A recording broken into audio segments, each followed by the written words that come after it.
Hey, it's David Levin. I wanted to quick share an idea with you that's been just really helping me lately. And the idea is, stop working on your resume and start working on your eulogy.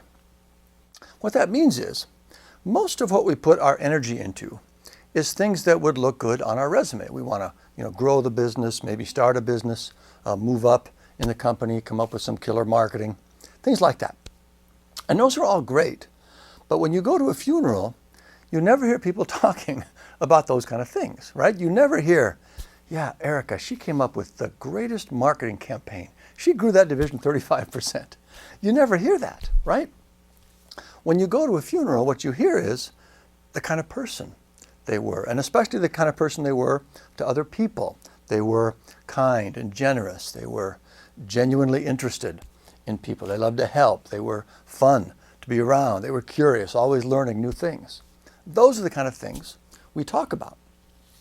And the reason we talk about those is, those are the things we actually admire in other people. Those are the kind of people that we feel lucky to have in our lives. We miss when they're gone. We want to be like ourselves. So if that's the kind of person we admire and want to be, then maybe we should put as much energy into being that kind of person as we do into all those things we don't really ultimately care that much about. So that's the idea. And this is, like I said, really been helping me. For example, one of the things I struggle with is shifting gears between work and home. It was time for me to come up from my office. A lot of times my mind is still on the work, so I'm a little distracted and not that present. So at my funeral, would people say, yeah, David, he was really good at staying focused on the work, no matter what. I mean, even like with the family at home, kids, wife, didn't matter. He was always thinking about work. They going to say that? No, that's not eulogy material. What you want is the opposite. Yeah, no matter what was going on at work, David could always turn that off and be there with the family, especially with the kids.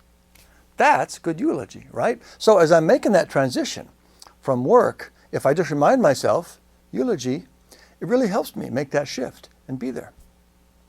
Another one, if I'm going to an event of some sort, a conference, a networking event, my first impulse is to just sort of go hide in the corner, introvert, not talk to anybody.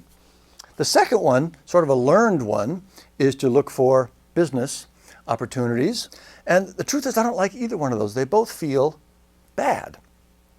But again, if I'm going in and I remind myself, eulogy, just be that guy, that really helps a lot. So now I'm not going, to do something that feels weird. I'm just going to meet people and see if I can help. So I get to know them. I see what they're working on. And maybe I know somebody. Maybe I read an article that would be helpful. So that's just fun. It's something I look forward to. And then just coincidentally, it's also the way to get the most out of an event like that. So it's really just all good. So that's the idea. Eulogy versus resume. And by the way, I got this from Arianna Huffington. I was at a conference where she spoke last fall, and she said, we're doing great with our resume, not giving our eulogists much to work with. And just really stuck with me. I've been working on it ever since. And as far as how I do that, this is a pretty good tip.